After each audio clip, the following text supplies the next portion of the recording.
As parents, it's probably one of the most important conversations we're ever going to have with our kids, the talk about sex. Where do babies come from? Body parts, body changes. It's all a part of being a parent. Well, author Jonathan McKee has written a book called More Than Just the Talk, Becoming Your Kid's Go-To Person About Sex, and is here to talk to us today. It's a guide of sorts for parents on how to approach the topic of sex with your child in a world saturated with sex messages. But first, here's a clip from the Crossroads' most recent documentaries highlighting the over-sexualized culture we live in. Let's take a look.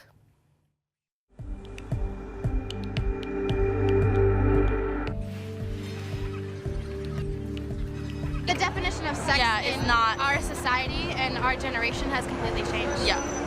Sex used to be something that happened between a man and a woman who were married. And it was something special. Nowadays, kids throw it around like it's nothing.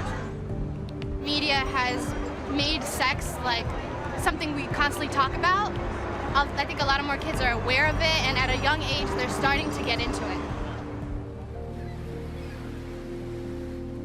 Sexual objectification is the process of treating another individual like they're an object who exists for your sexual pleasures. We're in a new era of sexual objectification where it's not only become normalized, it's actually been embraced. People don't really get into relationships as much. It's more of a, I talk to you, we hook up, and that's it. Sex is almost encouraged in a way, in a very casual sense, but they're not saying, but while you're there, be safe or think of this. It's just like, do it because it'll feel good, and that's the end of that. We see increases in sexually objectifying media, whether it's television, film, magazines, video games, music videos. Jonathan McKee is here to chat a little bit more about this ongoing issue our kids have to deal with. Welcome, Jonathan. Hey, thanks for having me. Yeah, so we're talking about sexualization, we're talking to our kids about sex. This is a lot of information. Yeah. And a lot of responsibility that we have as parents. We just saw that clip. It's everywhere. Yeah, absolutely. And it's that awkward subject, and it's one of those things that, you know, everybody seems to be talking about it in these loud voices. I mean, you can't walk through the grocery store without seeing it right there on the magazine racks. If you walk in any of the, Walmart or Target or whatever, that's on the screens there. If you walk through the music section, and sometimes, we want to like buy blinders for our kids' eyes. That's the. But yet, when you open up Scripture, sometimes you're reading passages and it's talking about it there too. Of course, it's telling the truth about it. But yeah, it's out there.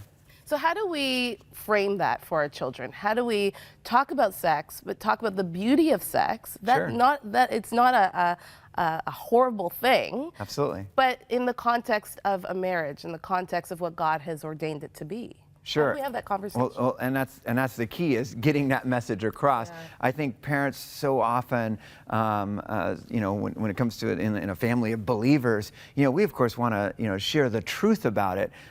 The world's doing plenty of sharing lies, that sexualization, that over-sexualization of, hey, embrace it, do what feels right. Every song is talking about, lose control, do what feels good, I can't stop. These are the lyrics that they're hearing all the time.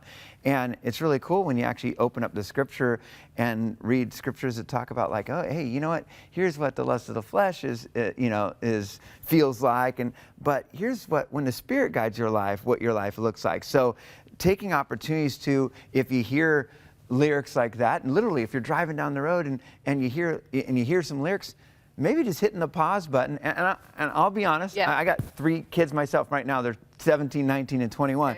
Okay. I've done the pause button thing, and my kids are like, they know the conversation's here it comes. Coming. Here it comes. But, you could be watching the most innocent of stuff. I mean, like, right now in America, like, a lot of the conservative families are watching Downton Abbey. Oh, yes. Downton Abbey. Yes, Downton Abbey. Well, so when Mary decided to hook up with Lord Gillingham, you can have a talk on a show like that. I bet if you watch reruns of Little House on the Prairie, there's going to be a spot where, well, when Laura first saw Lorenzo, the world brings it up. Yeah. It's going to be brought. But when you're reading Genesis, it brings it up. And in those moments, if we don't overreact, but we look for opportunities to interact with our kids, not freaking out, and the number one place our kids are going to for information is Google. Why? Because they know mom and dad are going to freak out, right? And so that's sad. And that's why the world is kind of reacting a little bit and saying, hey, we need to teach kids about sex because parents aren't doing it. And sadly, a lot of parents aren't. Yeah, you have some points here, which I love. 4 ways that we can create a comfortable climate of conversation with our kids. So one, as you said, don't overreact. Yeah. Which I think you're right. I mean, sometimes when I remember hearing my son say something and I wanted to overreact, but I knew Where did it you wasn't hear that? wise. Exactly. I knew it wasn't wise. And so I asked him a question, which is what you're saying. Yeah. Ask questions, dig deeper, see where they're going with it, why they're asking that question. Yeah. It's and I'll tell you, as a parent, you know, when you get asked that question, your first reaction is, "Where'd you hear that? Was it that boy Chris?" You know, I knew Blame it was. it on the neighbor. Yeah, stop hanging on the. You know, really, maybe your kid's the one bringing it up. You have no idea. But if you ask questions, one, I just as a parent, it buys time. You know, because I don't have all the answers, and I've told some stories in the books of questions my daughter would come home and ask, and we were like draw drops to the ground and stuff. And so the best thing during that moment while you're trying to gather your thoughts is, hey, tell me more about where you heard that, Well, I heard it from Tyler. Well, we've heard enough stories about Tyler at school that we knew, that kid Tyler, But some of us wondered, is our kid Tyler? But anyway, you ask more and, well, tell me more. And sometimes it's neat when you ask those questions because you find out the context of why they're asking. And then you can gather your thoughts and say, well, that's a good question. And then you can, instead of overreacting, you can look for opportunities to interact and keep doing what Jesus did, which was when someone asked him a question, ask a question back. Yeah. And maybe not overshare. Like maybe the kid has a simple question. Yeah. And if you don't know, you might overshare a little too much information that they're not ready for. I think, I'm going to push back. Okay, I think most parents are so scared they're going to tell their kids too much. And I think most parents err on the side of telling too little. Okay. I think that parents are so worried that I'm going to introduce my kid into something they haven't heard or seen. And to be honest, they're hearing it and seeing it. Don't get me wrong. I'm not saying go home to your 8-year-old and say, let's talk about porn and let me show you an example. No, I'm not saying that at all.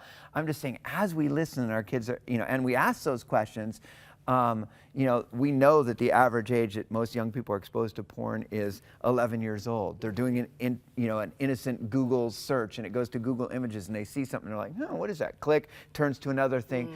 And if we can talk to them about some of these feelings, Journal Pediatrics, a bunch of doctors, a bunch of secular doctors, wrote an article about this, about going beyond the big talk. And they said that kids benefited way more when parents got more specific and talked about some of those issues. And then all of a sudden, kids thought, oh, I can talk to my parent about some of these feelings I'm having or this or that. Where a lot of parents just think, let's just talk about sexuality, body parts, body changes, that kind of stuff. And they never really talk about sex, maybe once. And maybe we need to go more than just that one talk. Every expert out there is saying this is ongoing conversations. Okay, I want to push back on that, but we're going to go through our list first. That's okay. Don't make sex naughty. Yeah. Talk about that. Well, the Bible definitely doesn't make sex naughty. I mean, there's, right? I mean, we know passages we can open up to where it's like, wow, that just said it, And you go to Proverbs 5, starting in verse 17 and just read through there. And but the cool thing is it's this great passage that talks about how wonderful this relationship is between a man and a woman, and when a husband and wife get to enjoy this sexual relationship together. I mean, you'll read verses in there that talks about, hey, men, husbands, enjoy your wife's breasts, and a lot of us are, oh, we shouldn't say that. Well, the Bible does. Are we going to edit that? The Bible says this is this wonderful gift. And if we raise our kids letting them know that, hey, sex is this awesome creation from God, and this is what it looks like, and this is, as our kids get older, probably a little more specific. When they're 5, we don't necessarily say, well, let me describe intercourse. No. But as we talk about, this wonderful gift, and then when we get to different passages, man, in Genesis, how many different times they talk about some foul, crazy stuff going on, and they give some specifics, and if our kids ask, I've asked so many, I love it whenever I'm sitting down with an expert, a psychologist or somebody, what if our kids ask, about this specific, and I'll name some, so, what should you say if your kids ask?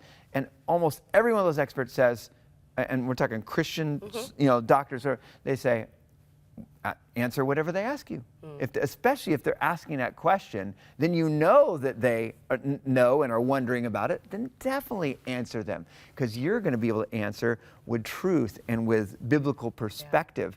Where if they Google it, what are they going to find? Or they're going to go to Tyler and ask him. Yeah. Okay, keep your eyes open to natural springboards. We kind of talked about that. Yeah. It's just one of those things where, as a matter of fact, parents always say, I don't know if I really want to bring this up. I always tell parents, you don't have to. Yeah. The world's bringing it up all the time. We just need to keep our eyes open so that when we hear that lyric, when we see what's going on, and that's one, on the sourceforparents.com, I provide articles and free stuff all the time for parents that saying, hey, here's a new song that's coming out. Hey, at the Super Bowl, for all the Americans, Super Bowl is so big, here, guess what was sung during the halftime show? I know you didn't hear the lyrics, but do you know what was being sung? Here's what was being sung. And look, now kids are downloading it. Do you have any idea what they're downloading? Let's talk with our kids about this. So if we keep our eyes on some of those natural springboards, then we can use that to start dialoguing. Hey, what do you think Katy Perry meant when she sang this? Do you agree with that? Yeah, really? Where's your basis for that? And start having those conversations. And last one, ask, listen, repeat. Yeah. And sometimes we turn into lecture mode. I got a PhD in lecturing, all right?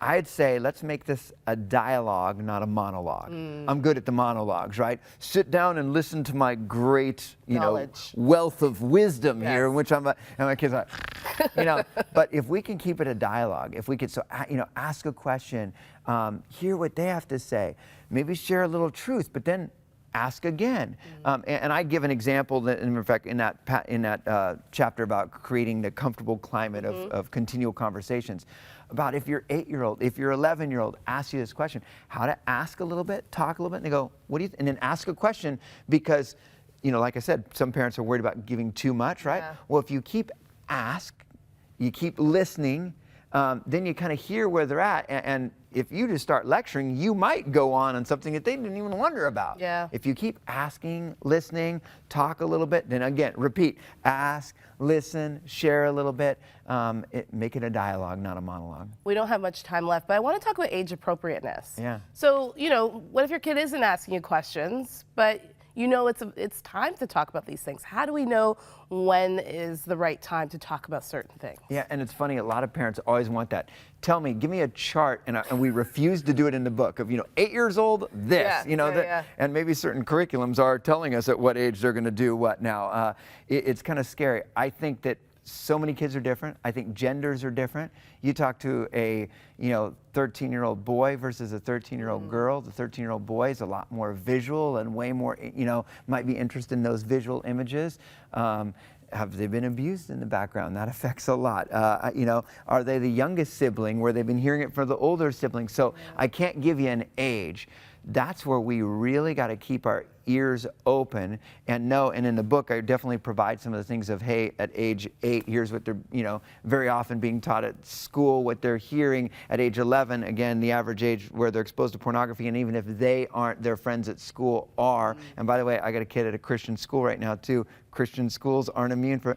I homeschooled my girls during middle school. Guess what? I let them out of the house. They played sports. They played soccer. What do you think they're hearing at? So. I think in general, as parents often think, not my kid. They don't hear this.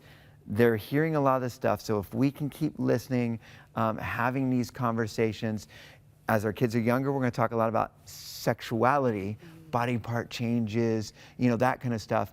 But we do need to start talking about sex as they get older. And I tell you, by 5th grade, we better start having some conversations about that, because they're going to start hearing it at school. They might be exposed to it. And wouldn't it be cool if they heard it from us, where we're going to share the truth with them, as opposed to the lies they might hear other places. This is such a good conversation, Jonathan. Thank you so much. Again, the book is More Than Just the Talk, Becoming Your Kid's Go-To Person About Sex. And then we have Sex Matters. And Sex Matters is the book you give your kids. Yeah. And it's got discussion questions at the end of each chapter so that you can dialogue with them about what they read. Yeah. And you have a website as well? That's right. thesource4parents.com. thesource4parents.com. It's an important job, but one that we have to do. Yeah. Thanks again, Jonathan. Thank you so much.